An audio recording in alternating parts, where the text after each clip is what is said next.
A successful Indiana doctor promised wife Michelle Kramer a birthday surprise she'd never forget. She couldn't have imagined the dark secrets in store for her. Article is by Jill Setterstrom. Michelle Kramer was having the 30th birthday of her dreams until her life fell apart.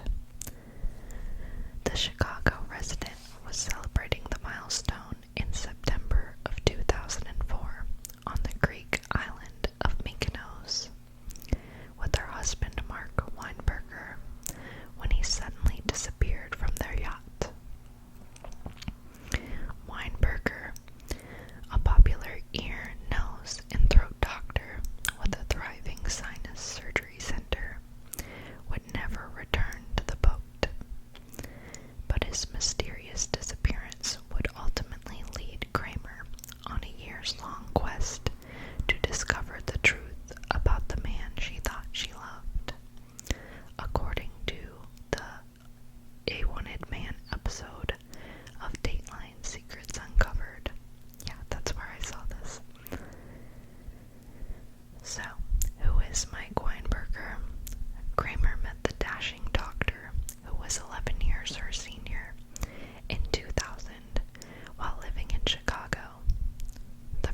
Phyllis relayed this to Weinberger. He told her it would just take time to feel better. But months later, Phyllis, a regular smoker, went to Dr. Dennis Hahn, another ear, nose, and throat specialist, who quickly diagnosed the problem. Phyllis was suffering from stage 4 larynx cancer and had 2 masses on the side of her neck, visible to the naked eye. Her cancer would have been obvious to a first-year medical student, so there was no way, unless he had extreme blinders on, or didn't care, that he couldn't have realized that she had throat cancer on total dayline. The late diagnosis delayed her treatment, and Phyllis died in 2004, leaving behind her teenage daughter, Sean. I don't think she blamed Dr. Weinberger for her having developed cancer. What Weinberger was responsible for was not catching it and not treating it in a way that would have preserved the quality of her life. Ken Allen, who represented Phyllis's family in a medical malpractice lawsuit, told Dateline. Phyllis's story was similar to that of Kayla Thomas. Kayla's mom, Valerie Thomas, took her 8-year-old daughter to see Weinberger after she was experiencing debilitating headaches and nausea. She would just cry and say, "My head hurts, Mommy, my head hurts." And she would hold her head, Valerie told Dateline. Weinberger told Valerie that Kayla needed emergency sinus surgery, and just 4 days later, he performed the surgery in his state-of-the-art facility.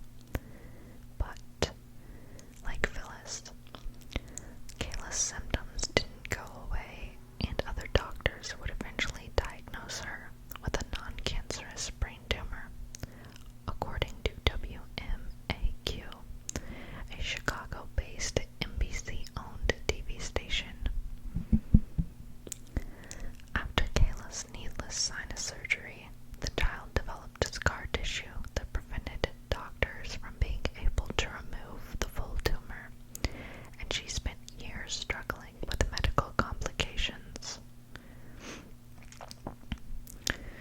When Weinberger left his wife, he also left his practice and nearly a dozen employees behind.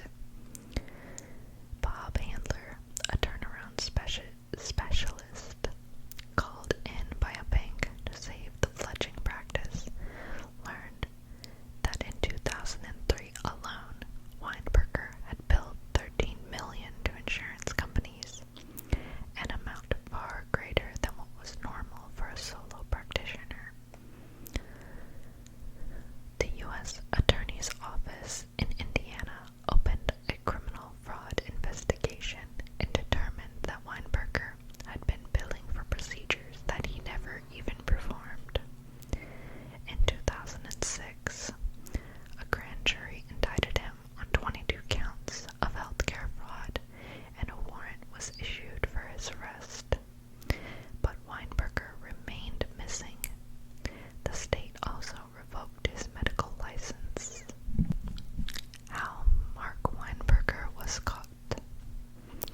After discovering his dark secrets, Kramer was determined to bring her now ex-husband to justice and began sharing her story with national television programs, including Dateline. In 2008, she filmed a segment for America's Most Wanted, but initially, nothing came of the appearance. Then, halfway around the world, Monica Spicogna stumbled upon the segment online in 2009 after being warned by a friend about her new boyfriend. Spicogna had started seeing a man going by the name of Mark Stern after meeting him while working at her parents' grocery store in Cormure, a quaint,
horrifying, like straight up horrifying, Sean said of Weinberger's most recent career endeavors. According to Dateline Secrets Uncover, Weinberger is remarried and living in Florida with his family. As for Kramer, she went on to get her doctorate in psychology and now works as a psychologist at a major hospital. So, you all let me know what you think of this case. After I saw it on the Dateline Secrets Uncovered, I was like, this seems like a really good, like, true crime case to cover, because it's definitely a little different, but good for, Kramer, because she, she's doing well for herself now after having to go through that. But I don't know if I really agree with him only serving less than 5 years behind bars, and now he's out. Sounds like